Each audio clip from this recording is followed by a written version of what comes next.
talk, they hate it, they never believe me. Yeah.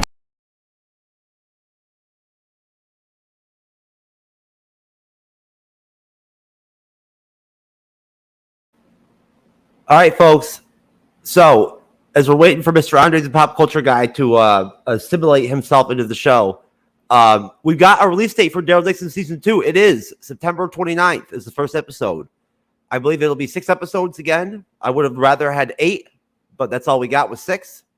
And it starts on September 29th, so that means it will run through,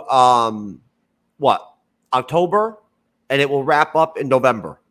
The first couple episodes, the last couple episodes of November. So we'll have to, Andres and I will have to decide what we want to cover after that comes out, because that'll be the end of the year, and we'll have to see what TV shows are out at that point. There's a lot that could happen between now and then. You know what I'm saying? We're bantering about over here at the MCU's Bleeding Edge a couple different TV series for the end of the year, and it's going to basically just matter down to scheduling and what we can fit on what night. So we might end up with the Dune series over here on Monday nights, but or the Joker series from Max might be over here by us. We don't know yet. Penguin. So good to see you, Andres. Yeah, it's the Penguin series. I'm sorry, the Penguin series from HBO Max. Yeah. The Colin Farrell project. Yeah. Which is supposedly going to be coming out at the end of this year. So that could be kicking over our way. It'll probably be released on Sundays, just like House of the Dragon. I'm assuming, unless HBO decides to change something up. You know what I'm saying? So I doubt that they would release it anytime during the House of the Dragon. I don't see that happening. You know what I'm saying? Like they're not gonna have them competing with each other. You know what I mean? And having to put the Penguin episodes out on different nights and shit like that. So it could very well end up being. I have a feeling it could very well end up being us doing one of those HBO shows, whether it's the Penguin show or whether it's the Dune Prophecy show, one of the two. But Mr. Andres, pop culture guy, sir, it's good to see you, Mr. Special Guest, co-host of the MCU's Bleeding Edge Report. So what do you think, sir? We got a Daryl Dixon release date, and I believe the last time we bullshit about it and whatnot and everything and talked about it, you said you didn't think it was going to come out until August or September. So yeah, something like that. Well, we ended up all the way till September 29th. So they're premiering the first episode. They already premiered it this weekend at the Cannes Film Festival or whatever it's called over in Canada. They already premiered the first episode. So it's already been seen. It's not released yet, but people have already consumed it. So that apparently what you would think what that means is they already have it shot, right? So we should be expecting a trailer here soon, a full trailer. Like literally by the next time that we do the Monday show or the Monday show after that, we should probably have a full Daryl Dixon trailer by then, I would hope. Or maybe it's, what do you think? Is it too soon still? I think if they did release the date, that we should have a trailer soon. If not, Comic-Con is around the corner in July. We'll probably get a trailer from that over there. So, That's true. They could do it during Comic-Con. That would be good timing too, have it come out in July. They're going to want to do at least 2 trailers before the show comes out, Yeah. Because they've got to rely on this. This is for AMC. This is a big cash cow for them. Is that Daryl Dixon series, right? Like, if you think about it, now that we're pretty much sure that The Ones Who Live is done, right? We're not going to get a second season of that. For now, based off the Dead City and the Daryl Dixon, if you think about it, what they're giving the Walking Dead fandom now off these 2 shows is basically what you'd get from a full season of The Walking Dead, kind of, right? Now, close to it. They'd have more episodes than The Walking Dead, right? Than just 12. But they're saying Dead City might be 8 episodes. Okay, that I don't know about that. I mean, they're saying it could be 8 episodes of Dead City. We'll see. When we get to that, they will confirm it. I mean, I was wondering if they're going to extend the episodes for season 2s of these 2 shows, but the fact that Dixon's going to be 6, I kind of have to believe that Dead City should be 6 too. I mean, I don't know. Yeah, we'll yeah. So the shows are the same. So they have they're using the same model for each show. Yeah. I don't really see what they would be having going on Dead City that would even be able to fit into 8 episodes. I mean, considering how the first season went, right? Like, I mean, can you imagine if they'd done 2 more episodes of Dead City? We would have revolted. Yeah, I don't think we could have make it that time. Nope. Those have been some rough reviews. Yeah. Who knows how bad the series could have got then? Yeah.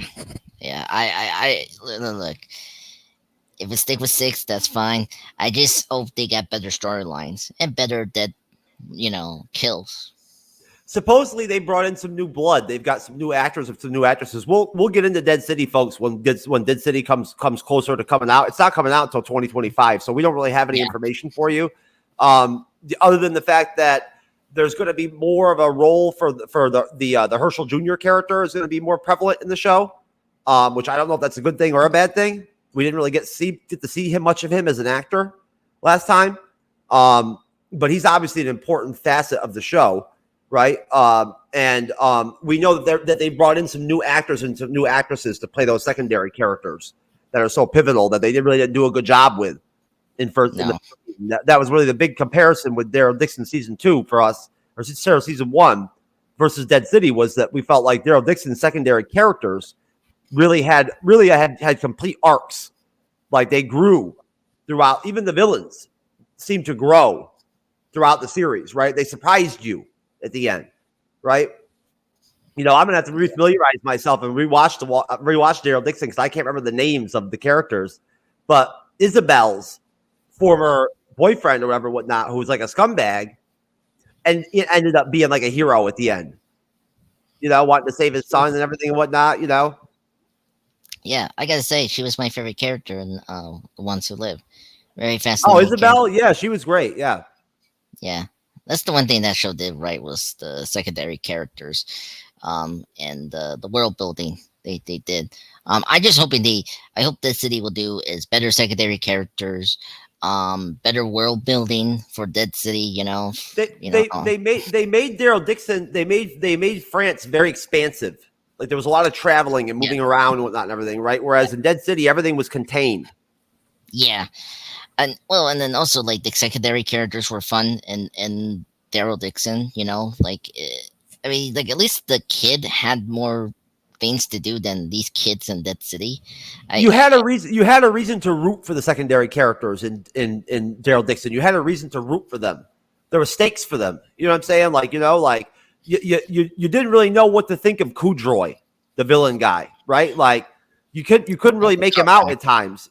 Yeah, you couldn't, compared to Dead City, I'm saying with Daryl Dixon, you really couldn't figure out Cordroy, and then of course, what does he do at the end? He decides to not kill Daryl, right? Knowing he's going to get in trouble. Yeah, and he just got in trouble.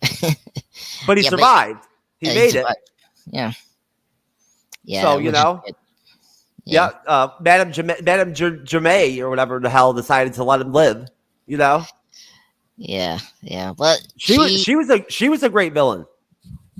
Well, yeah, that's very true. I mean, she was a good secondary. See, they did a better job introducing that villain than whatever they did in Dead City with that female character. I forgot her name, but she was the main. They brought her into Daryl Dixon better. When they brought her in, they rolled her in right off the bat. Like in the second episode, we saw her, I think, for the first time, right? Yeah, with that other woman, which I can't even remember her name. That's how unimportant she was to us during the show. I can't remember her name at all. The new villain, the boss, the real boss of New York or whatever, that the Karak reports to, the one that told Negan she wants Negan to run her shit or whatever, whatnot. That's why they stole Herschel Jr. was to get Negan to come, which makes no sense, to be honest with you. If you think about it, why would Negan come? Yeah, I don't know. And I get maybe she wants Negan to help her build an army, maybe, how he did, but I don't know. It's kind of weird. I think we left off with her saying that she wants him to run her operation. Be her right hand man. Because the Kurak is, let's be honest, he kind of sucks. Yeah, and let's face it, he's not physical threat like Negan is. Negan has a physical presence. Oh yeah, he's got that skill set. Negan does, like Rick, where he's like a killer. Yeah, exactly. If so, maybe even nastier than Rick. Ooh, definitely. But yeah, so very curious. I'm very happy that we got the date confirmed finally for Daryl Dixon, because that was our, like, you and I were very excited to see season 2 finally for this year. And yeah, this year is a great year for Walking Dead. So I'm very happy that we got the date confirmed. Yeah, I am too. They managed to get the ones who live out, and we really enjoyed reviewing that. That was great. And then we're going to get Daryl Dixon season 2, and it's going to be late in the end of the year. It's going to be late in the year, but still, we'll be invigorated to review that show. It's definitely going to be fun. It's nice to review something on a second season where the first season was good. You know, like, so you've got some momentum coming in. Whereas with Dead City, and it's a good thing that, like, it's not time for one of these shows to be out, because we know all of our Walking Dead fans would be here right now if this was Daryl Dixon was out right now and everything and whatnot, and they saw the thumbnail and all that, they'd be here listening to us, and they wouldn't want to hear all this Dead City bad mouth and talk or whatever. They don't like all that. Yeah, I don't know why. Like, come on, there's some Dead City patriots out there, baby, that, like, they're riding or dying with Dead City. Yeah, I mean, look, I get it's, with Maggie and Negan, but, like, it doesn't mean, like, that's all what it is. It's because it's Maggie and Negan. Oh, really? Yeah, of course. Because they're central characters from the original show. Yeah, true. And the audience mostly makes up of people that come from the original show. Right? Yeah, that's true. Yeah, I mean, Daryl is that too, and the ones who lives was that as well. So I mean, I get it. Look, you have to have these legacy, sequel to original to be like a miss before we get the big hit, right? And that's the unfortunately was a miss, and that's not a big deal. I mean, it had some moments. I mean, come on, it has some moments that we did like. Oh yeah. But, it didn't land. And where Daryl and the ones who live they land. Because they gave us everything we wanted for a Walking Dead show. I think we rated the Dead City episodes a little bit higher, the first couple episodes, than we would have if we had known what direction it was going to go in. I think we were like trying to give it a chance. You know what I'm saying? Like, being optimistic about it and whatnot and everything, even though we were seeing some stuff that was kind of iffy from jump, but we were still rating it pretty fairly. You know what I mean? Like, it was only till the end there where we started dropping, like, 4s and 5s. Yeah. On the episodes, right? Because if I remember correctly, wasn't it episode 5 of Dead City that really turned it to shit? Yeah. 4 or 5 were the weakest episodes. Let's be honest. And then the finale was just all over the place. Yeah, the finale was over the place because episode 4, I think that they introduced they teased the boss, and then we saw her finally. I think in 5, something like that. But I mean, again, it was all over the place towards the end of Why do the bosses always have to be female now? That is very true. Why is everything got to be female, folks? What the fuck?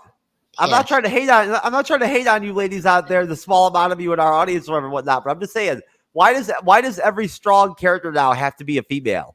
Like, we're doing the Acolyte right now. They've got so many strong female characters in that bitch. They're running the whole show. Yeah. Well, I mean, to be fair, the critical drinker calls him strong woman. That's what he always says. Strong woman number 1, strong woman number 2. That is hilarious. Okay. So strong woman comes in and saves the day. Saves the day. Oh my god, we should do is a drinking game for the Acolyte, and I can just say, oh, here's strong woman 1, strong woman 2. Just avoiding their names. Oh my god, that is so hilarious. Now, to be fair, the Walking Dead did hand. Well, one thing I appreciate about this series over the Acolyte is the villains are female, and I like it. We don't make a big deal out of it. I mean, first off, the ones who live, the main bad guy was a male, I mean, yes, it's not. you, Oh, it's not across the board. yeah, And again, we already said that in Daryl Dixon season 1, we liked Janae or yeah, whatever, whatnot. The main villain, the main main villain, boss. So we liked her. yeah, She had a certain disposition about her, a certain character about her, like, where she kind of put fear in you, and you could tell that she really was in control. You know what I mean? Like, like when she said things, people jumped. You know what I'm yeah, saying? Like, she basically like runs France, I think, almost. Like, yeah, what's left almost, of France, like she runs it. yeah. And first off, and if you want to go back to the original, like the Whispers were a big threat to the community, and their way of doing it was very creepy. Like they disguised themselves as walkers, As and walkers, yeah. And they learned yeah, how to actually move in packs with them and everything and whatnot. And they actually learned how to use the packs themselves. Remember, they could actually use them as weapons. They would bring packs. yeah, Like, remember they would actually bring them to them, like, for fights and shit like that and whatnot. Like, that's how the kind of tactics they would use. They learn how to use the walkers as weapons. yeah, yeah. No, no, yeah, it was And then very cool. and then of course they would use the skin shit, whatever, to be able to like just jump out all of a sudden and stab you. You know? Yeah, jump scare as Because usual. you think you're fighting a walker, and all of a sudden it's like a live person. I remember I watched some of those episodes, but like once they figured out that they were human beings in there, they told Daryl and Michonne and all them and whatnot, they started fighting them totally differently. You know what I'm saying? Like, like they learned how to isolate them, right? Yeah, And then once they isolated them, the Whisper motherfuckers could not fight with Daryl. And like, you know what I'm saying, and Michonne and all that. They figured out how to kill people really good by that point. yeah, yeah. No, no, I agree. But they were still affected as villains. No, no. I mean, this show. I mean, thank Well, goodness they have. their lead. Just to be clear, that their lead boss was okay. I liked her, Omega, or whatever her name was, or whatever. Or Yeah, I like that. I like that actress. yeah, yeah. What was great about The Walking Dead? Thank goodness they haven't gone to the cancel culture. They've done a really good job of balancing the strong females, but still giving them personality and like it like they like they And they're don't feminized, and they are feminized. Like, they're feminized. You know what I'm saying? yeah Like, exactly there's no, like you said, there's none of that.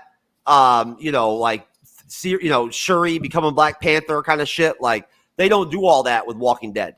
no There's no no woke there's no woke shit with Walking Dead. yeah, and thank goodness because they done a really good job of still giving us great female characters, but not like forcing you at your face, as I say in the Accolade episode 1. They There's don't force. there's there was no room to really in that story in The Walking Dead. There was no room to fit stuff like that in there.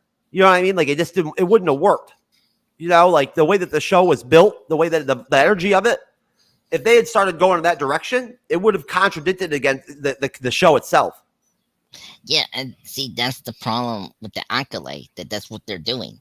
Where here, they know what kind of show they are. And first off, they know who's the lead. Like, we know Well, this the, is the Daryl. acolyte, with the acolyte, we clearly know what kind of show they wanted. Yeah, it's true. Yeah. Oh my god. They Yeah. wanted queer Star Wars, baby. I mean, could you do Just it like so much? just like the director said, queer Star Wars, gay Star Wars. Okay. No offense to that community. You can do it, but don't force it on me. And they're Don't really make it's like I said in the chat. I don't want gay Star Wars. Like, you know what I'm saying? You can make the cat girl gay or whatever, right? And you can make Korg or whatever the fucker his name is, Torg or whatever. He's gay anyway. Make him gay too. I don't care, right? He can be gay, But that's it. No more gays after that, right? There's got to be a quota of gays. You know what I'm saying? No, it's a joke. But like, they want to make the whole show about being gay. really. That's what that Headland chick said. Like, when she was asked in an interview, is this the gayest Star Wars ever? She's like, yes. That other chick that plays the main character, man, they're not helping the show at all. The things they're saying in the media. I'm surprised Kathleen Kennedy hasn't shut them up yet. Yeah, I it seems like Disney wants it to fail. Like the fact that it's in June with 3 other popular shows that's going to come out: House of the Dragon, The Boys, and the Bear. The Bear. The Beard. Yeah, the Bear. I thought it was called The Bear, but then it was like called The Bear because I was Are like, they oh. are they doing a solo project with Blackbeard? No, yeah, it's the Hulu show about cooking. You know, Did they somehow shoot in 2 months? Did they shoot a Blackfoot Blackbeard show as like a teaser, as like a in between until we get Shogun season 2? Yes, just Blackbeard, his own show. Yeah, his own show. It's ready for 2025, and I heard the season 2 is gonna come out in 2026. Yeah, in my timeline. That's what there's gonna be a lot. There's gonna be a lot of episodes where he's gonna do his face, or like complain. I want my boat. I want my crew. He's gonna rebuild his boat, and then Toranaga's gonna blow it up again. Yeah, just for fun. He's like, and then blame it on somebody else, so that Blackbeard's all pissed off at somebody for that for no reason. You know what I mean? Just to stoke fires for no reason. Blame the Jesuits on it and shit and whatnot. You know, it was them, not me. Not me. See, they snuck into my own shit or whatnot, everything, and blew up your shit, right? You know what I'm saying? Like I let them, they snuck right in. I don't know how they did it. None of my spies caught them or nothing. Yeah. Oh my god, that is gonna be. See, just talking now, that could have been a great spin-off. They can definitely do it. Do it now, Hulu. Oh my god, this is the best thing. This is the best fan fiction we had done, Jeff. This is perfect. It's just like this is the Blackbeard solo vehicle. Yeah, and just seeing, oh my god, I forgot Tarnaga, just messing Blackbeard old times. Like, look, Toranaga just fucking with Blackbeard in every episode, just fucking with him. Yeah. He already said Blackbeard makes him laugh. Yeah, that's true. He's a comedian. He's a jester. Oh my god. Oh, that when he say that to Yabu. Yeah, our boy Yabu, before he's suckable. Before he gleefully seppuku, he was like, he looked right up at Toranaga and he was like, "Look at me, look at me." I'm not afraid. Yeah. Oh my god. Oh god. Great character. And when he heard that, no, I just having him here to well, first off, he say trick to distract the enemies. So like from the real plan, right? And then he said, but also I keep him around because he abused me. That was such a great review. That was so funny. Yeah, it was. It was. But that's really that's the importance he really places on Black. They totally lost the whole canon deal. Like, you know what I mean? Like, are they ever gonna get those cannons back? Because like that whole deal with the cannon training and all that and whatnot, Blackfoot had that shit going. Yeah. I mean, yeah, but the thing didn't Ashido get those cannons back or something like that? Did he take them? I think so. No. Didn't they bring the cannons all to the main capital there at the end, and they gave them to Ashido? No. Taranaka still has it. Yeah, they didn't give it to them. Okay. Yeah. I it's been a while since I saw Shogun, but because there's going to be battles in season 2 and 3 and all that whatnot. They're going to give us battles, so I want to see them cannon out there, baby. Yeah, but also they could just deport cannons from other countries. I mean, they know they can. But remember, it was something special about the way that those cannons were made. Remember yeah. There was something about those English cannons, the way that they were beveled. Or whatever, the scopes were scored or whatever, whatnot, so to shoot more accurately. They were better than the Portuguese cannons, the ones the Portuguese gave them. That's why they were so shocked at the accuracy that Blackbeard could pull off with them. They didn't know that was possible. They thought that like when they got cannons from the Portuguese, when they would shoot them, they just go all over the place. You know? Yeah. They had that barreling like scoring shit or whatever, whatnot, in the actual muzzle of the cannons. The British had learned that trick, that technique of rifling or whatever it's called, whatever the barrel. Yeah. Score the inside of it to influence the actual accuracy of the projectile when it comes out. Yeah. Remember we talked about that whole deal, how the English brought that around. How they advanced weaponry and cannonry with that shit. They did, and I mean, was it Blackthorn? Brought it up, so it makes sense. But at the same time, if you think about it, like I don't know, and historically, like let's be honest here, Japan, Japanese know how to create very efficient weapons. They can make even better cannons than just using the English cannons. So it just goes against their culture kind of to even make them.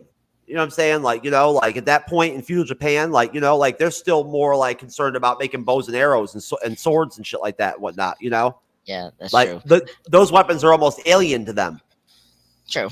I mean, I don't know when I'm kind of curious. We should do like a theory discussion on Shogun if they're going to jump like ahead, time jump for the show, because if they do that, Japan will adopt to the Western culture thing. Well, they can't time jump too far because your main characters are going to be Cosmo Jarvis and Hiroyuki Sanada. Like, what I'm saying? Like, those are going to be the main characters. Think about it. Yeah, that's true. They're what's left of the big three, right? Yeah. So like that's who you got to go with. So they really can't have much of a big time jump. It's going to have to be just a couple weeks after the show ended. They're going to pick it. You think they're going to pick it right back up with with the dust settling of Toranaga becoming Shogun. Yeah, that's true. And then Toranaga's going to have he's still going to have issues. There's going to be people still wanting the throne from him and whatnot and everything, right? He's still going to have problems. You know what I'm saying? Then there's the whole deal with the church too that he's got to deal with yet. Because remember, there's that base in Macau, right? Yeah. And he found all that information from Blackbeard about how the Spanish want to basically take over their government. Yeah, no, I remember that. Or the Portuguese. Yeah. I'm just trying to figure out because I know was a Saber and Ambrand brought up that there was a second book. I don't know. Are they going to adapt this? No. Yeah. One book. There was only one book. The first book is really long, from what I heard. He didn't write another one. It's all Clavel wrote the one book. Okay. That makes sense. Yeah. I mean, is there still a lot in it? Is there still a lot in it to be used? Yes. Okay. Yeah. Okay. I mean, because I thought one of our panelists in Cyber brought up there was another book. I don't know. Maybe that was another show or another movie we're discussing. But anyway, I do hope to see Toranaga again. Like that was something we I guess the conversation. Hopefully, we get the remaining cast that survive. We will. I wouldn't be surprised if Fuji comes back too.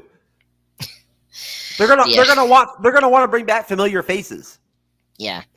Her story becoming a nun could be interesting as like a nice side plot. Yeah, that's true. Yeah. Right, I mean, and they could act, and that could actually also impact the dynamic between the church and Toranaga. Yeah, that's very true. Yeah, because I mean, because he was like opposed, right, in the Catholic religion. He's not opposed. He just doesn't care. He didn't care. Okay. He didn't give a shit. That's not his thing. You know what I'm saying? Like he looked at it as whatever. You know what I'm saying? Like Okay. But Fuji is still aligned with him. Yeah, that's true. Yeah. So like if she sees some dirty shit going on, she's going to report it to him. He's going to be back.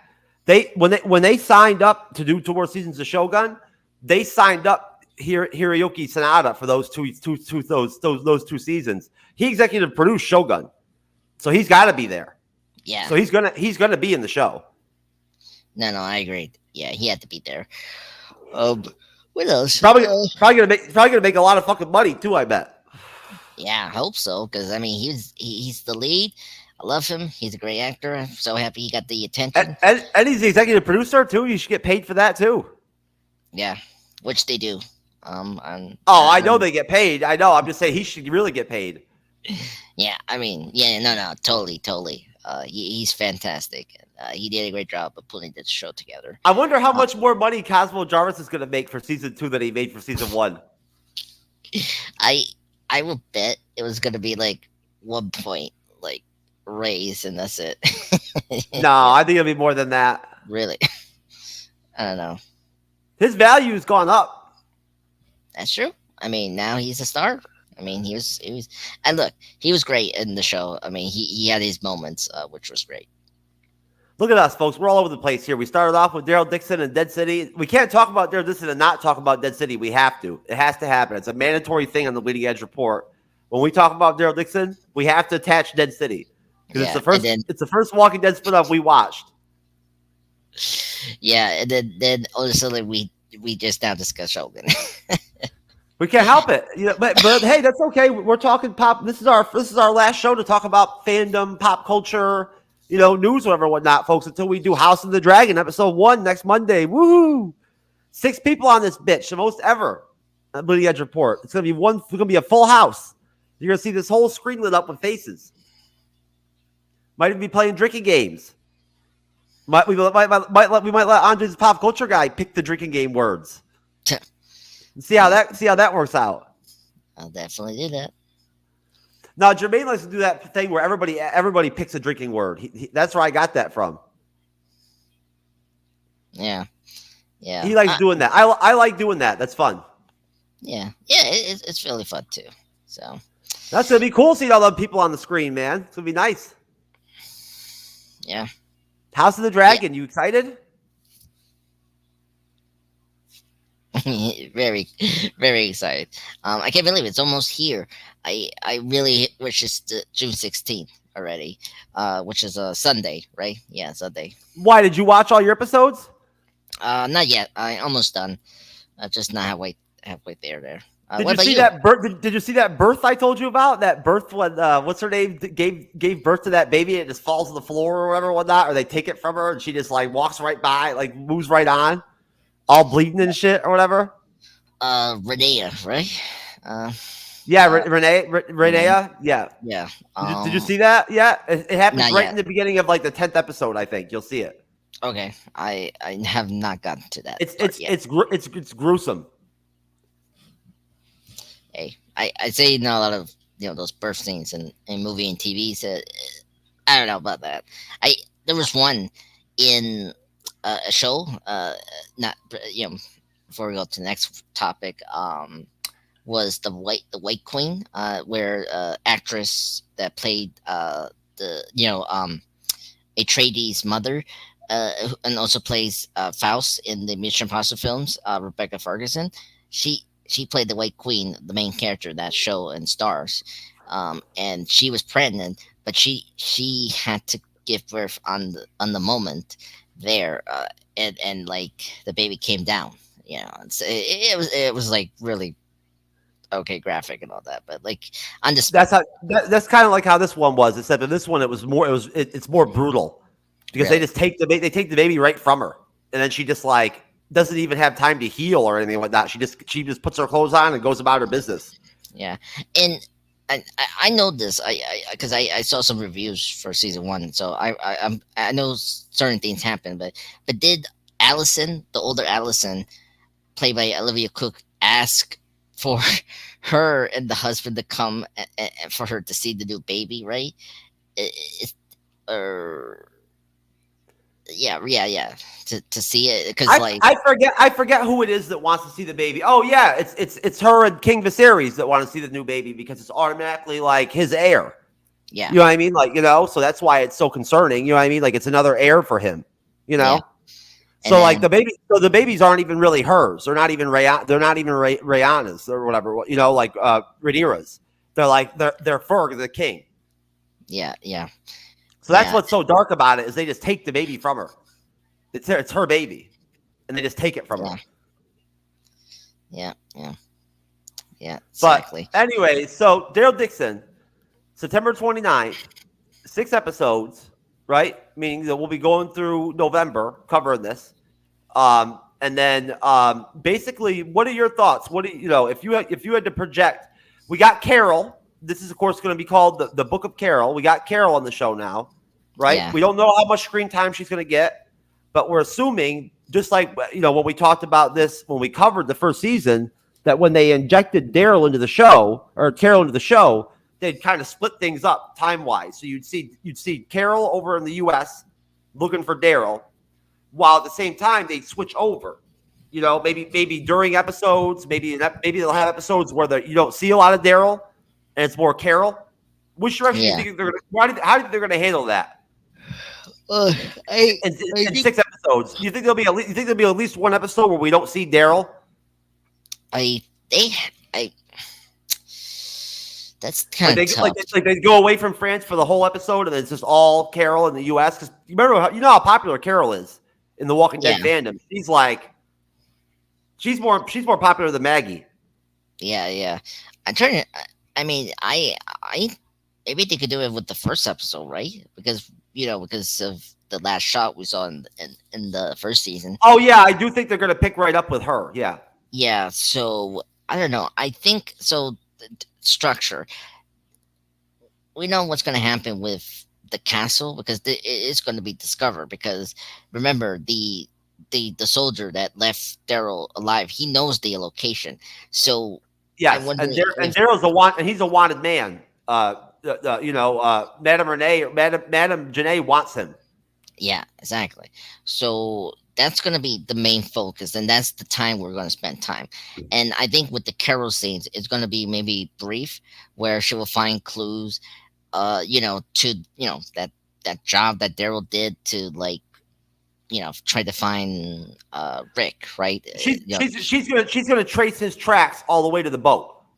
Exactly, and so that's going to lead into the finale, and then that's at which point she's going to realize, okay, he's in France. Yeah. Or remember those radio messages. Yeah, if Daryl finds another radio dispatch somewhere, then he will probably contact over the U.S. That's how they were communicating, right? Just by relaying tape dispatches through the radio. Yeah, I mean, we saw that in episode 3. Yeah, episode 3 because 4. We saw episode 4 where we saw the how he got to the bowl, and then we saw the radio transmitter. And he recorded the message. Yeah, he recorded that message that whatnot that Janae heard it and everything and whatnot, and Cordro heard it. Yeah, sending it back home, letting him know where he was and all that shit and whatnot. Yeah. So they still have the ability to communicate through the radio, basically, through what, a ham radio or whatever you want to call it, Yeah. Well, because each of the community that hasn't fallen, they do have communication to some extent, in some way, Whether it's the Pigeon Man, right, who died unfortunately because he was stupid. Yeah, and then let his pigeons away. He didn't have to die. He's just stupid. Hey, I mean, Daryl told him to get the fuck out of the way or whatever. He didn't listen. Hey, he loves his pigeons. My pigeons, my pigeons. And they shot his ass. Hey, he was a human being. He loved his pigeons. Oh, I love the pigeon guy. I was sad when he died. Yeah. So sad. But anyway, drink to you, Pigeon Man. May your soul rest in peace. Yes.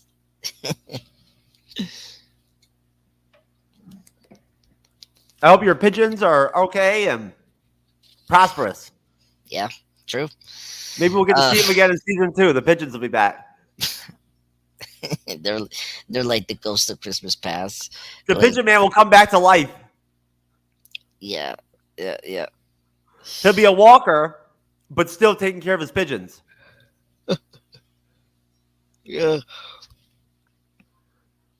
Oh my god. Are we keeping you up too late tonight, sir, for the Leading Edge report? Nope. Yeah, this is a long day, I gotta say. Oh, has it been a long day? So crazy long day, I gotta say. Did you Anyway, did you see that I started switching all of our live stream videos over to the video section on the yeah, YouTube channel? yeah. Just remember, we discussed that yesterday in the Oh, Tech Download. we did talk about that. That's right. We already Yeah, talked yeah, about yeah, that. yeah, yeah. So you And so, remember now why I did all that. yep. Yeah. So far, good. Any more ones? All those videos are getting good numbers. No, I took a break today from putting up new episodes, but tomorrow I'll get back to it and I'll start and I'll keep on putting them up. The only problem is I'm doing them in reverse order. I've got to kind of like at some point I've got to straighten it out because I'm uploading them in reverse. So Yeah, like when you see them all in the video section, they're gonna be like out of order. You know what I mean? Which who cares, right? It's old content anyway. But yeah, yeah. all the videos I put up so far, the first 10 or 15, they're all racking up views every day. That's good. Our X-Men episode reviews are doing well. They're only getting 100, 200 views, whatever, whatnot, right? But like people are watching them. They're getting Yeah, lots of likes and everything and whatnot. Yeah. yeah. Which is good. Those seem to be the most that and the Shogun episodes seem to be the most watched stuff that I've been putting up so far. Yeah, which is good. Makes sense. I mean, they're TV reviews, so they're gonna perform well. You know. Yeah, you'd think people would want to go back and watch that stuff. Why not? Yeah, yeah, yeah. There's nothing else going on. No, well, I mean, not until House of the Dragon will be released, and then I don't know when the The boys. boys. Oh, the boys comes out. Yeah, it comes out in like 2 weeks, doesn't it? Yeah, come in 2 weeks, and then the Bear, season 3 is coming. I think towards the end of June. I can't believe I've never watched the boys ever. I've never seen one episode of it. Everyone tells me that show would be right up my alley. Yeah. Oh, I mean, I don't know. Yeah, With the swearing and the adult, humor and all that and whatnot and the violence. yeah, yeah, yeah. It's true, and the Right, crazy right up moments. my alley. Yeah, I Yeah, like yeah, crazy shit too. yeah. So yeah, I mean, it's been doing very well for Amazon, and it has a good spin-off, I heard, which is good. Oh yeah. Uh, What Gen V, Gen Z, yeah, Gen V or something like that. Yeah, Gen V. Yeah. People who I talked to who watched it said it was all right. Remember, I saw the trailer when I went to see Godzilla -1, and I thought the trailer looked great. Remember, I wanted to cover it, but yeah, it already started, yeah, and I don't like the review shows that have already started. yeah. I know, but it's so That's many okay. TV. I mean, We there's don't so have many. enough. We don't have enough room to cover the boys anyway. No, it's already like 4 seasons in. It's like, I oh, know. We'd have to go back and like almost do reviews of all the seasons first. You know what I mean? To get caught up. yeah. I mean, we could just do 1 season review, like for each, but I mean, that's gonna take time, you know. Yeah, it would. We'd have to do like mini reviews or something like that. You know what I mean? Just to get caught up. We'd have to do like recorded reviews or something like Well, that. Where we just did like 30 minutes per episode. yeah, Episode 1, episode 2, episode 3, episode 4. I just bust them out. You know yeah. what I mean? Well, Be a no, lot no, of no. work. No, like movie reviews, like just one like overall season, not talk about like the each week. Oh, Yeah, just do 3 videos, whatever, whatnot, all and just just the basically do seasons. a season breakdown of Yeah, each season. yeah, You're right. That would be a good way to catch right up. yeah, because that's the only way we can catch up and like not worry too much, you know. Yeah, because having to do like 30 something reviews or whatever, whatnot first would really be a bitch. Yeah, exactly. Yeah. So, all right. Well, so you have any final thoughts? What do you think? What are your thoughts on Daryl Dixon season 2 as of right now? Since we don't know much about it, what are Yeah. your thoughts? My thoughts is, I mean, this show's in a good position, which is great. I mean, the good news is that the addition of Carol is very exciting. So I think that it definitely gonna boost the ratings for season 2, very high because Carol is very popular. I mean, tell behind Daryl, like they're the duo of great TV, and so her coming back is really great to see that, and I definitely think that's gonna give the excitement for this season 2, which is great, and see her and probably finally do like and this show can do the ones who live kind of style for Daryl and Carol, like them getting renewed, like they did with Michonne and Rick. So yeah, I'm very excited. I'm like so happy we're gonna get it this year. Gonna review it. I'm happy with the episode count. 6 episodes is good because I mean I don't mind 8 or 10, but like I don't know. I don't want them to kind of lose the pace, s- uh, and like drag it to the point where it's not going to be good. So I think, Where there's filler episodes and stuff like that and yeah, whatnot. yeah. But though I am surprised they didn't go to 8 episodes though because of the addition of Carol. I, hey, we need to see how they do it well. If they do it well, then I think they definitely have a great storytelling structure. You think you think the episodes will be longer? Yeah, these that's another thing. The Walking Dead episodes are a bit longer, so they did a good job of taking their time to tell the story.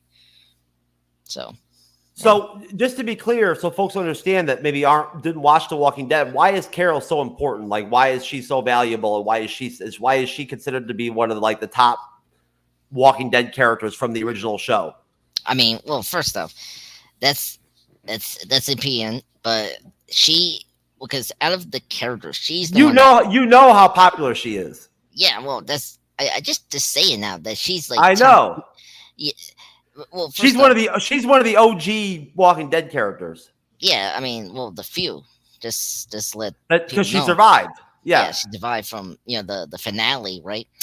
Well, remember, she is out of the characters that we've seen that survive have the most direction change since season 1. Remember, season 1, she was this very timid wife that was in an abusive marriage. The husband died, and then she lost her daughter in season 2. In the farm, the Herschel farm. Yeah, and then by 3, you know 4, 3, she started to get her confidence and started to become part of the team more. She started to become proactive, and then 4 is where she become a bit more badass, and then 5 is where we get the real Carol, where she 5 is where she went in and she actually shot up that place to save everybody. She went in and she shot up the what's it called, the Artemis or whatever, whatnot. Terminus. She shot up Terminus to free everybody and whatnot on her own. Hell yeah. And that was awesome. And then we saw the great scene where they all came together, because remember they hadn't seen Carol in like years. Yeah. Or days, because remember, days, it's been, whatever, yeah, days since that prison destruction from the governor, and in the midpoint of season 4. But yeah, so Carol has actually changed since season 1 of the original Walking Dead, and is incredible, and she looks so beautiful, like she's so like she hasn't aged a bit. Like she looks so. She's very attractive for a gray-haired, younger, older lady. She's very attractive. But no, she became so lethal and so good in battle that when Rick put together that mission to go to do that initial mission against those people that were under Negan, but they didn't know it yet, and they went and shot up that warehouse or whatever with the people in it, that place. Yeah. She was on that team to go in there and kill them motherfuckers. Yeah. Yeah. Like Rick trusted her to go kill humans, like not just walkers. That's how lethal she'd become by that point. That was like what, season 6, season 7 by then? Yeah, by then. Yeah. But yeah. And she become nasty by that point. She could kill walkers, people, whatever. Yeah.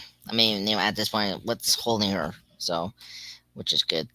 Yeah, she became pretty unhinged there for a while. Yeah. And then also, another thing is what is also popular is her relationship. Just like Rick and the Michonne. Yeah. The reason we like them is their relationship together. Carol and Daryl's relationship is really cool.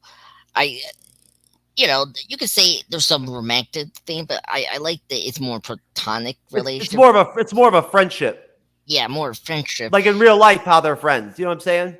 Yeah, and I think that's one of the cool things. But yet they're affectionate. When you see pictures of them, at events and stuff like that and whatnot, you always see Reedus with his arm around her. You know what I mean? Whatnot. There's always physical contact between them, right? Like there's no distance between them. They're always right on each other. Yeah. Right. You've seen pictures, like they're very like buddy buddy. Yeah, and you could definitely see that in the screen when they act as the characters in so many the seasons, and hopefully the season 2. So Well, that's it's part of Daryl really connected with her. Her relationship. She had great relationships with several characters. Her relationship with Rick was deep too. yes, yeah. I do like her and the Rick relationship, as well. Yeah. Yeah, and then I'm trying to figure out what was the other relationship, but yeah, that was also really good. The Reagan, because she was, you think about it, who was the third like right hand man behind Daryl, and that was Carol, because Carol stepped up, a lot, and can able to take over Rick's position. Yeah, you're right, because Maggie was, let's be honest, Maggie was always good at fighting walkers, but when it came to actually, if I remember correctly, when it came to fighting human on human with guns and shit and whatnot, Maggie was not as good as Carol or as strong No, in that area. no, and like leading people, that's the thing. Like Daryl and Carol can lead people, and that's why they were good. And then they bounced Carol around on the show, and they had her with the guy with the tiger. She became boyfriend and girlfriend with him for a while there. Yeah, Right? yeah, that was cool. Oh man, that tiger's death was very hard. But yeah, very brutal. But really cool kill. Yeah, that was really cool too. So, yeah, it was fantastic. Daryl's mute friend, he had a really good connection to her. That was from the Eternals. She was good. I did like her in some of the episodes I saw. Well, I didn't watch all The Walking Dead, so I mean, I'm sure I probably missed a lot of Carol, because I mean, I did come in sporadically throughout the last couple of seasons. I watched a couple episodes here and there, then come back, but I'm really looking forward to it. She's going to be a great addition to Daryl Dixon season 2. And let's move on. Daredevil Born Again. We don't know much Yes. about that either. Yeah. What we do know about it is that it's coming out on March 2025. So not very far away from here. January, February, March. We'll be covering it over. We'll be covering it on Wednesday nights over on the MCU's Bleeding Edge. I'm sure by then, it'll be coming out like a regular Disney Plus show. It'll be coming out on Wednesday mornings or whatever, whatnot, and we'll cover it weekly, episodically. And it's going to be broken up. Those 18 episodes that they initially pitched are going to be broken up into 2 9-episode halves, either seasons or halves of a season. We don't know yet, right? It's sort of like how Walking Dead season 4 was. The first half was the prison break, the prison arc, and then the second half was like, Then you have a break, and then you play the other 9 episodes. Yeah. Yeah, it's sort of like that. So it's probably going to be one season. Yeah, no. So a good sample of this is Netflix. Netflix has done this. They the recent Stranger Things season 4, they split up the episodes to 2 parts. So like you see the first 4 episodes in this month, and then in a couple weeks or a month we get the last 4. A lot of serial television series throughout the years have always had those breaks in between their seasons. That's a normal thing to give the audience a break, right, and stretch out the length of the show. You know what I mean? So that you're giving people episodes of the show almost like 8 months out of the year, right? Yeah, well, it makes sense because of holidays. That was always the reason that they did the break. Sometimes was because of the holidays. It's also for honestly for the MCU, it's really helpful to them because they're not making as many live action series anymore on Disney Plus. So having Daredevil split with a break, that gives them a chance to have Daredevil come back with 9 episodes, right? Yeah. Later on, you know what I mean? Like figure in May, right, or in June. They drop that other half, right? Right there, you've got Daredevil has just covered like almost 3/4 of the year with episodes. So that's given Disney Plus the opportunity to be putting content out like weekly. That is Marvel, right? Yeah, because I mean this is 18 episodes, so yeah, they have enough to like make it 2 parts and give it a break. They could stretch it, yeah. We don't know for sure if that's what they're going to do, but I believe that's what they will do. It makes sense. Because honestly, next year, as far as what we know of for live action, there's all kinds of crazy bugs over here in the garage. We got all kinds of wildlife out here. Oh my god! You got see, some like, crazy bugs. There was some crazy bug over there a minute ago. I swatted it. oh my god! Is it a fly or is one of those like centipedes? Oh, it's one of those creepy looking. Well, not a centipede, like one of them creepy looking ones. I don't know, like where it's on its legs, but like just creepy looking. It's big. I swatted it. I'm not picking it up and showing it to you. No. I don't like bugs. That's Hey, why I I don't swatted. like, That's why I swatted that bitch. hey, I don't like bugs either. So, no. Anyway, there's so many bugs. I don't know what kind of bugs we have now. No, but honestly, what the only other live action series we're getting from Marvel next year confirmed is Ironheart. Yeah, and even that they've been very secret about that. Yeah. They're being pretty concrete that it's coming out in 2025. Yeah, All the big scoopers on Twitter have already opined and said it's coming out in 2025. yeah, and the Investors Day they confirmed that it's going to be like around 2025, like the late 2025. Yeah, because they're basically done with the show. Yeah. I hope that's not a bad thing. I mean, because it was shot a long time ago, so The production of it's been all over the place. Like they kind of like just stopped and started and stopped and started. You know what I mean? Like Blade. You know what I mean? Like oh my gosh, that's how Ironheart's been. But it's not been because there's something wrong with it. no, It's been because they haven't known what they wanted to do with it. yeah, and then there was some other reasons why the strike last year that maybe like maybe some of the shoots or something like that, the reshoots. Although you would have thought that they would have already had all their writing already done and all that whatnot. You know what I'm saying? Like you think about it when you think about it, right? Yeah, no, I agree. But hey, Marvel, they like to tweak things in the last minute. So, well, sir, I've got some new video. What the? There you go.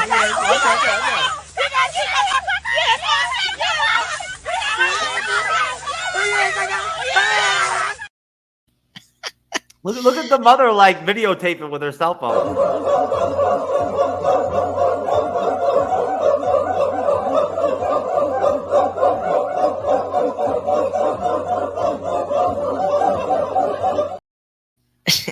wait. There was a guy. What the hell? Andres, I think you should sign up for that class. Oh yeah, sure. That is definitely a cult there.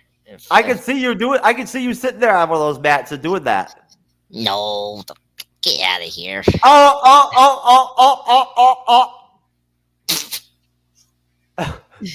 Oh my god, I can't. I'm so sorry. Anyway, second clip was definitely my favorite. If you want to know my honest opinion, I thought that was very hilarious. Oh, you like the two girls? Do you like everybody, all the parents videotaping the kids fighting and shit? Yeah, and not doing the most mature thing. Instead of stopping the fight, they're encouraging their daughters to continue the fight. So that is funny. And the first one, I could definitely put it as second. That was very bizarre, but the guy knows he's sexy, so I mean, I guess he just wanted to show his sexy body and the sexy moves in the water. I think he liked the jet against his unit. Or maybe he was trying to clean up. I don't know. I'm not sure what he was doing with that. Cleaning. I don't know if that was cleaning. I think that was more like posing. Like I think he thinks he was doing striptease in the water.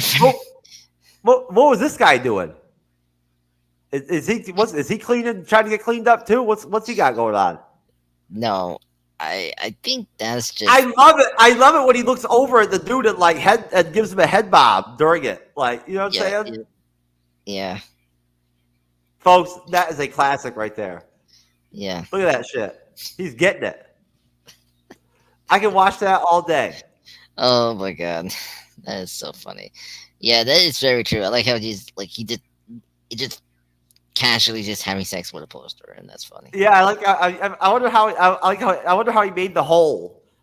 You know, like I think he has like a knife and just like. Who thinks to themselves as they're walking down the street, I'm gonna pull up to this poster, like, you know what I'm saying? I wonder if he like planned this, or if it was like spontaneous. I think it's spontaneous.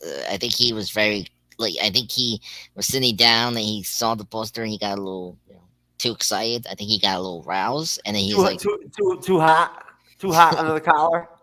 Yeah, they just come over there and just like this is thing and just unbuckle. That's Like the fuck word. it. But Yep, I yep. guess he wasn't worried about getting in trouble. Hey, hey, you don't get caught, you don't get caught. So you just you, you know, you don't get caught. So like it's not a big deal. You know, Can you, like can you imagine? Can you imagine the arrest report? Lewd, lascivious behavior. Man having sex with poster. yeah. Then the cop will say, "Sir, this is the most what is it? The most profile behavior I've seen in my whole life, or something like that." All right, Daredevil Born Again. All we really know about Daredevil Born Again so far is that it's based off of a comic storybook line where Daredevil gets hooked on drugs and his identity gets revealed and he's like on the streets and all this kind of stuff. They're not going in that direction with it. It's not going to be like that. Yeah, They brought back Karen Page, they brought back Foggy Nelson, they brought back those actors. They for some reason they stupidly didn't have them to start the show off, but they brought them back. yep, Right? Good move. And they've got John Bernthal Punishers in the series. You got yeah, Wilson Fisk Kingpin is in the series, yeah. right? So it should be pretty Uh, damn good. we also got, don't forget, Oh, White Bull- Tiger. White Tiger is going to be in it. maybe we don't No, know yet. White Tiger's in it. Really? Yep. I've already seen set shots or whatever. It's already been shown in the footage they've released. Oh, really? In this? Okay, That I haven't that, seen. that White Tiger's in it. Yep. Okay, well, anyway, I was gonna bring up Bullseye. Bullseye is gonna be in the show. Bullseye's coming back. Yep. Yeah, he's gonna come back. Vanessa, the original actress that played her on Netflix, is coming back after. You know, they switch it, which is great. Oh, Fisk's girlfriend. Yeah. Okay. Yep, which is good. So that was really great. Yeah, and that's it. Then we got some couple new characters. We got a new love interest for Matt. So Heather Glang. So kind of curious about that. But yeah, so yeah, that's the cast, which is great. I'm so happy that we're getting everyone from the Netflix show. You know, I'm so happy we're getting Punisher again, which The is only thing great. the only character we didn't get back was Ben Gyrick, and that's because he got killed. Yeah, Whatever happened? What happened with Karen and Matt? I never watched season 3 of Daredevil. Did they break up? Did they never actually end up having a relationship? no, they're broken up between 2 and 3. And remember, they are back again. Well, I'm curious if they're going to address this because they are together in the season 3 finale, and back in the firm they created. But I don't know. We'll see. So they were together. They were still seeing each other or whatever, whatnot in season 3. It was more like they were friends. That's it. They were not. No, they were not like They a weren't. couple. They weren't fucking.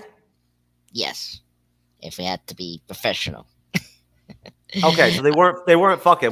But he stopped seeing Elektra though after season 2. Yeah, season 2. Well, yeah, Elektra was brought back again by the Defenders, so her body was never recovered. Just remember, Did they have typhoid? Did they have Typhoid Mary in season 3? No. Typhoid Mary was in Iron Fist for all places in season 2. Yeah, that's weird. I don't know why they did that. They must have been trying to save the show or something like that. They did, and had less episodes. That makes me want to watch it though. Now knowing that Typhoid Mary was in it makes me want to watch it.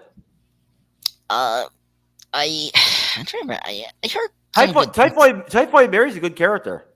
No. I know Typhoid Mary. She's a good character. I don't know. I heard some good things about her, but it wasn't like I don't think they went forward with her powers. Like that's the thing. Like it was more psychological. Like she was Daredevil always has these most interesting female villain type chicks that he's in love with. Like he always has them. Yeah, you know? I know. That is so funny. And even just superhero girlfriends. You know, he dated Black Widow. It's just crazy. Oh, did he date Black Widow? Oh yeah. It was a big thing in the 70s. Wow. So before Frank Miller. Yeah, before Frank Miller. Yeah, you brought up the comic book storyline, right?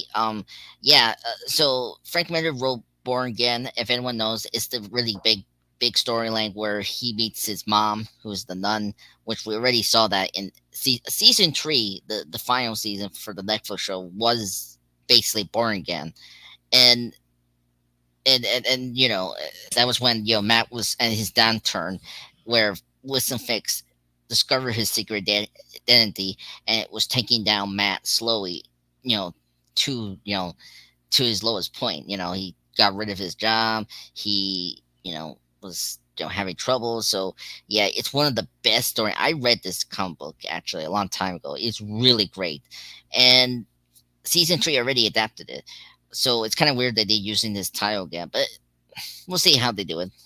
Yeah, I heard they already did the whole Karen being hooked on drugs thing, all that and everything in season 3, didn't they? Oh no, they didn't do that. It was something else. It was more of like there was something in the past she did, but holy shit! It says in the thing here, after a brief period of success, she became a heroin addict and was reduced to starring in pornographic films in Mexico. Holy shit! Yep, yeah, and that desperate, she ratted Matt out, and she gave the she sold the information that Matt is Daredevil for a shot of heroin. Yeah, very dark stuff. So yeah, that's what happened. Over the next 6 months, the Kingpin uses his influence to have the IRS freeze Murdoch's accounts and bank foreclosure on his apartment, and Police Lieutenant Nicholas Manolis testifies that he saw Murdoch pay a witness to perjure himself. By coincidence, Murdoch's girlfriend, Gloriana O'Green, I wonder if that's who's going to be what that actress is going to play in the show. Yeah. Turns to dating his law partner and best friend, Foggy Nelson, on the rebound. Yeah. And then another character that was not in season 3 or this show either is Nuke. Nuke was in Jessica season 1. He was the boyfriend that Jessica's stepsister was dating. Oh, okay. I forgot that Nuke was in Jessica Jones season 1. I like Jessica Jones. I was hoping that she was going to be in Daredevil. Yeah, I was hoping Luke Cage too. Both of them. Yeah, but we'll see. We'll see them eventually. They got. I mean, although I'll be honest with you, I'm not really sure what they would put Jessica Jones in. If they I thought for sure that they would have her in not Echo, but there was one show that they were saying that she might be in, but then she never was. Daredevil Born Again would be the one I would think of automatically, just because of the Netflix connection that she would pop in on, right? Yeah. I mean, same thing with Luke Cage. Yeah, and Punisher. Thankfully he's here. Yeah. I think they're going to give him a series, The Punisher, right after Daredevil. I think they're going to roll right off of that, and they're going to do a series with him. Yeah, no, I agree. That's definitely going to happen. Oh, was it She-Hulk? She-Hulk. We were supposed to get Jessica Jones and She-Hulk. Yeah, remember that was heavily rumored there for a while. We even did an episode of the Bleeding Edge, on the old Sunday Bleeding Edge report, where I used to do the MCU rumors and stuff like that, where we covered it. That Jessica Jones, there's a thumbnail of it down on the channel that she was going to be in She-Hulk. Yeah, I remember that. That was like a possibility in season 1, but that didn't happen, which was kind of annoying. What's her name? The actress saw the script for She-Hulk, and she was like, nah. No. Yeah, she saw the woke, and it's like, okay. Yeah, she was like, nah. She read past episode 3, and she was like, nah, I'm good. I'll wait for the next one. Yeah, I think that's for the best. Plus, you cannot use Jessica Jones in a comedy format. That doesn't make sense. She has some comedic chops a little bit. Yeah, I mean, but not like She-Hulk humor. Yeah, no. I mean, it's you're not gonna have her booty shaking and shit like that and whatnot. That's not Jessica Jones. No, not the one from the mail clip either. No. And plus Jessica Jones just beats dudes' asses. So she actually would have fit right in on She-Hulk. Just beating up dudes and shit and whatnot. Yeah, but I mean, I like her as a character. I'd like to see her back in the MCU. She should be in the street level MCU. She's the character that they're bringing her back. They are. She's going to be in there. Yeah, she and Luke Cage will definitely come back. It's just in the right show. They have to I pop up. I don't think what is it? What is that actress's name that plays her? Oh, Kristen Wither. Kristen Ritter. I don't think she's really done shit since that No, her show. yeah, she got a kid. She had her first child, and but she's coming back with a new show that's coming actually this month, called Orphan Black Echoes. If Oh anyone, yeah, I saw the trailer for it. yeah, I'm a huge fan of the Orphan Black show. That's where Tatiana Maslany come from, where she played all the clones. So she's doing the same thing but different. Um, Very excited for the show. If you guys are big Orphan Black fans, that's her next project she's doing. So yeah, Oh, good for her. What about the Luke Cage actor? He's in this popular show called Evil. Is on Netflix now. They're right now it's going to release the fourth final season. It's basically him and the other actress that's from Westworld. She played the daughter of Ed Harris character, who's the Man in Black. The guy who was And a guy. He was a guy and he played the daughter. What kind of yeah, weird shit was going on with that? and here you go. She played the daughter of Ed Harris character, the Man in Black in Oh, and like a Westworld. robot or something. Yeah, something like that. Yeah, and so they're together. So he plays a priest, well, becoming a priest in the seasons, and she's like this. It's sort of this paranormal, like exorcisms kind of show, where they deal with the devil and all that. So it has really good reviews. People like it. So that's what he's been doing for the last few years, since the Luke Cage cancellation. Okay. Yeah, Yeah. No, he's been doing. Feige's already said they're going to try to bring back all the Defenders actors except for what's his name. Denny Rand, whatever his name Yeah. is. Yeah. Yeah, the guy that played Danny Rand. Although he popped up and said that he wants to come back a couple months ago. I the like I Some random person interviewed him about him coming back or whatever, whatnot, and everything, and he's like, "Yeah, man, I want to do Heroes for Hire." I mean they did an episode like that in Luke Cage or in his show. And it was good. So if they do that, then I think he'll be fine. Oh, I don't have, Heroes for Hire could work. That would be a low budget show. You wouldn't have to spend a lot of money. You know what I'm saying? yeah, exactly. After the Iron Fist show, it was so bad. I didn't even watch it. It was so bad that I just heard it was so bad that they could probably get the actor for play Danny Rand to come back on a pay cut. He could make $1 per episode. You know, $1. Yeah. Okay. They'll be like, you owe us for the rest of the money we paid you for the other Iron Fist. Yeah. Oh my god. Yeah. You're lucky we even cast you in this motherfucker. Yeah, and you're lucky if people want you to come back. Like that's the thing. Like everyone wants to see pretty much Charlie Cox from Colton to come back in their roles on Netflix. Could you imagine if that actor came out and sued Marvel Studios and the lawsuit was like they refused to pay me above minimum wage. It was like a wage problem. Oh my god, that would be something.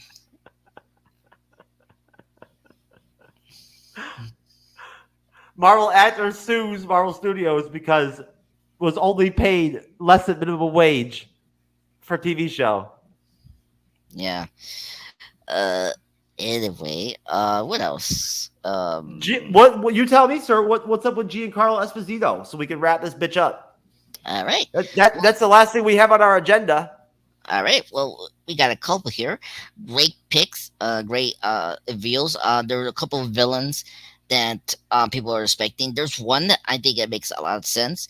It connects to another Disney Plus show that I like. It stars Oscar Isaac, which we'll get into.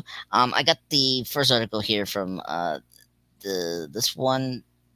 Let's see here. Yeah, the character thing. Where Oh, okay, go ahead. Oh, sorry. So the first one that people are thinking that he could be is Raul Bushman, or Bushman, is a supervillain slash rival of Moon Knight. He first appeared in 1980's Moon Knight #1. his existence was already confirmed in the first season of Moon Knight. If you see that show, he's basically like the Joker for Moon Knight, and so I think that makes a lot of sense because apparently I'm just looking at my notes here. He does have some of the description that is connected to that character, like his physical look and his costume, because he does carry the three knives and guns that is from the character.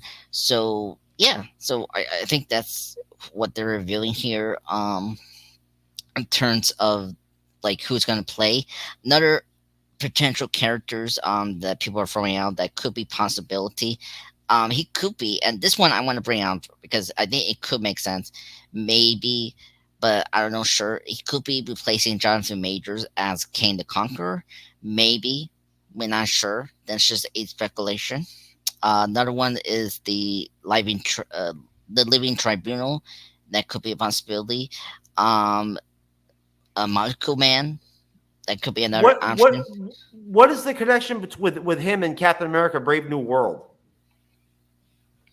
That part we don't know. Like that's the thing. I think if he is Bushman, it kind of makes sense if they're doing something Egyptian connection because I don't know what's going on with because we had that superhero that's going to be from what? Well, if he was going to play Bushman, wouldn't he be in like Moon Knight season 2? Yeah, but you don't know if this movie is going to set up Moon Knight season 2 maybe, and that this is how we're going to get his character. You know, so but yeah, because it's kind of tough. Like I'm just trying. We got the leader. He could be like a second right hand man for the leader. Oh And yeah, like he, they could use the Bushman anywhere. yeah, he could be a mercenary or whatever, whatnot for anybody. yeah, That's all he is a mercenary. yeah. And I think how it could happen, maybe that the leader hires him to steal something from Ross. Maybe some of the super soldier experimental formula that he had that like he did it on the Abomination and the Incredible Hulk. Maybe he will steal that, and maybe the leader is going to improve that and make it to like where he will probably create more like an army of Hulks, and that's how we'll probably get the Red Hulk or maybe something like that. That's what I'm thinking at that, like how he's going to be connected to the new world, Brave New World plot. It's gonna be interesting seeing the Red Hulk fight Captain America at the end of that movie, isn't it? Yeah, but I think they could pull it off. I mean, I don't know. Like I don't like how the Hulk has been portrayed, but his CGI looks so good since the Avengers. Like it looks good, I just don't like it when he is like very goofy and just playing jokes, and that's the thing. I don't think you'll see Harrison Ford doing as much of that mocap shit as like No, as what's his name does with the Avengers. Like I don't Mark, at his age I don't see him doing it like that. no, I think you'll only see little bits and pieces of the Red Hulk in the movie. yeah, it's going to be more like the Incredible Hulk, where Edward Norton didn't do the motion capture; it was someone else. So that's going to happen with Red Hulk. So it's going to be like just like the Incredible Hulk, how they That did. makes sense that they could do that. You're right. They could just have an extra come in and whatnot and everything. Not an Yeah, extra, but like a stunt man come in and whatnot stuntman. Yeah, and and perform the mocap scenes for him, and then have him just have to be the Ross character. yeah, and plus they can. You don't have to make the Red Hulk to look like Harrison Ford either. Like that's the thing people have to understand, that we can make him a bit more saturated, so like it doesn't look too weird. So like there's a lot of options they can do with the Red Hulk. So Well, speaking of Hulk, did you by any chance check out anything about these rumors again about there being of them doing a Hulk film? uh okay, yeah, that was the one part I did miss. But I could pull it up. Nothing major. Like that's the thing, with the Planet Hulk movie. We You don't know, know that we don't know what no outlet, no media source, and like Marvel, no one will actually say who owns the film rights for the Incredible Hulk. As far as we know, what's their name? Still owns the rights. Columbia, isn't it Columbia? Universal. They Universal.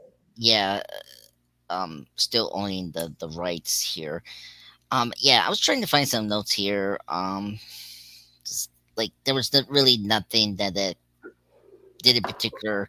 When we say film rights, folks, all we're talking about is the fact that the reason why you haven't seen an Incredible Hulk solo film, since the one that came out, way back over 10 years ago, is because Marvel Studios does not have the film rights to actually make Hulk solo films. That's why you saw Hulk and Ragnarok, right? Because that's the only way that they can use him is as a guest in a film, like as a part of a film.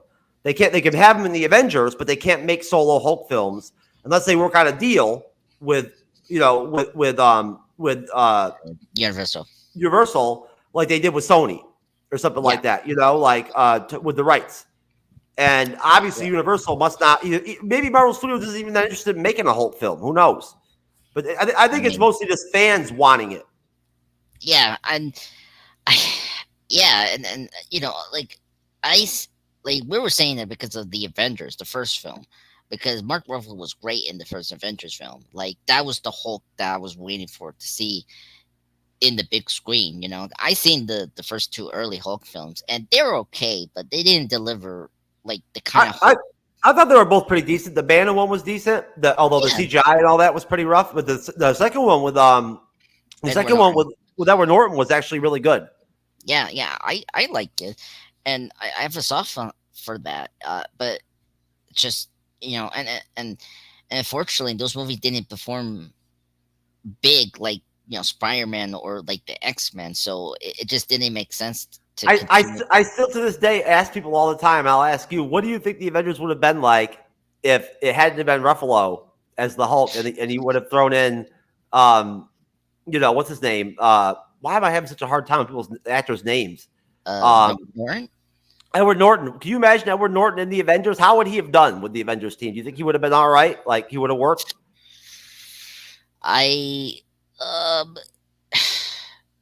Yes, but for different reasons.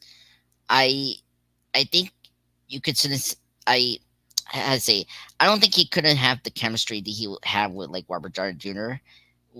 like how Mark Ruffalo did in the Avengers, and I think Norton could have done more of like the dark stuff that about Hulk. Him like saying in the first Avengers movie he commit suicide, but the other guy spit it out like that. He could definitely deliver it well. I don't know, like he has done well with like group of people like Birdman. He's in Birdman and he was great in that.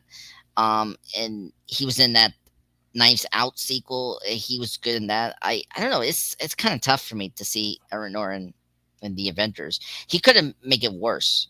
You think about it. I have my Scarlet Witch. I have a Scarlet Witch shirt. Oh man.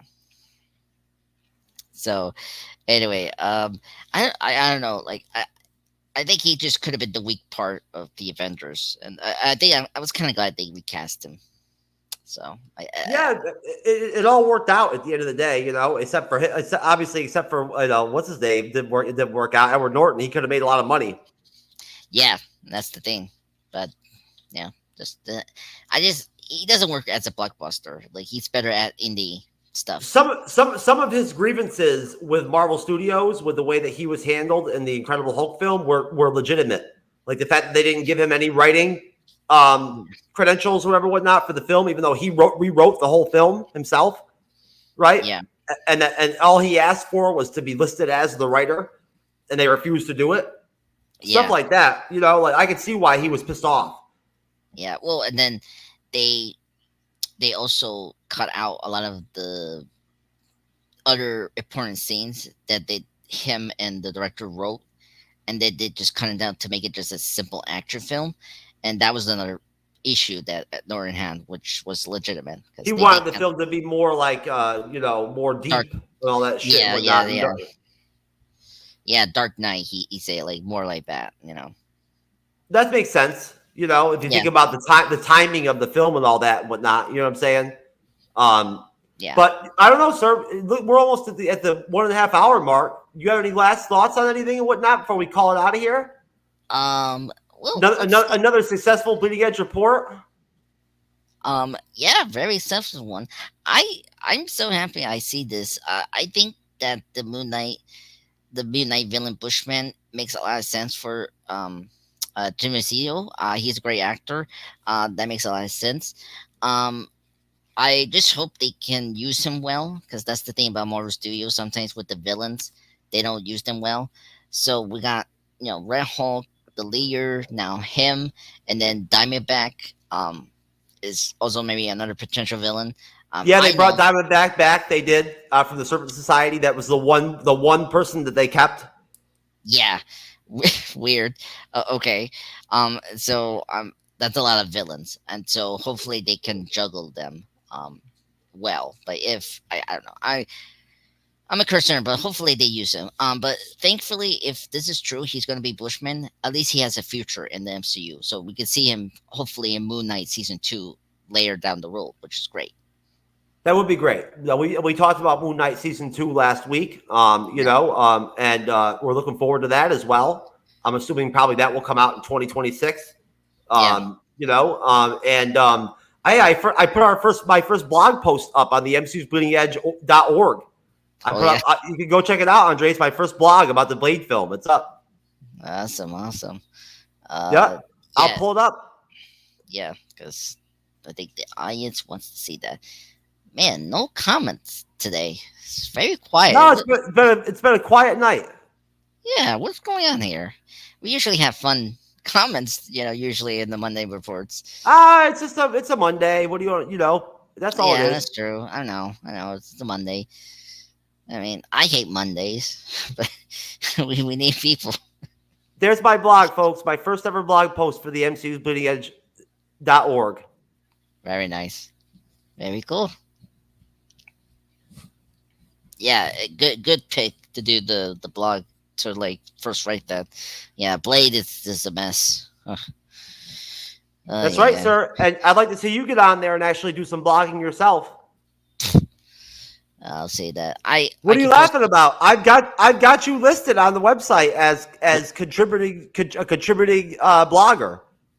Oh my God. Okay. All right. Well, I told you I did that. All right. You and Cyber are both listed in the blog as contributing bloggers that are going to occasionally blog. Okay. Well, I got a couple of my I still have my notes for my retrospective/reviews. I can post that there. And, if you want to do a blog, sir, just write it up for me, send it over to me, and I'll put it up and I'll put your name on it. Oh, okay. All right. Just email it to me and I'll throw it up. I'll put you on for the next blog or whatever will be you. Okay. I'll keep that in mind. Okay, that's cool. All right, folks. Listen, we're not gonna do any plugging tonight since we're gonna be doing plenty of plugs next Monday. Yeah. We have 6 people on. But it was good seeing everybody as always. We're always happy to be here on Mondays. Andres and I, my special guest co-host. I'm Jeff S.A.K. TrueKnowledge. We are, the MCU's Bleeding Edge Report from the MCU's Bleeding Edge YouTube channel and podcast. And, hey, have a great rest of your week. We'll see you on the Acolyte episode 2 on Wednesday. Hopefully we'll see you on Friday for the Matrix 3. In the meantime, we'll take things out with... No one's going to marry you, Haranam. You have a beard. No one's going to date you, Haranam. You have a beard. No one's going to be your boyfriend, Haranam. You have a beard. You are not a preference to a lot of men. And then I'll get really feminine men message me.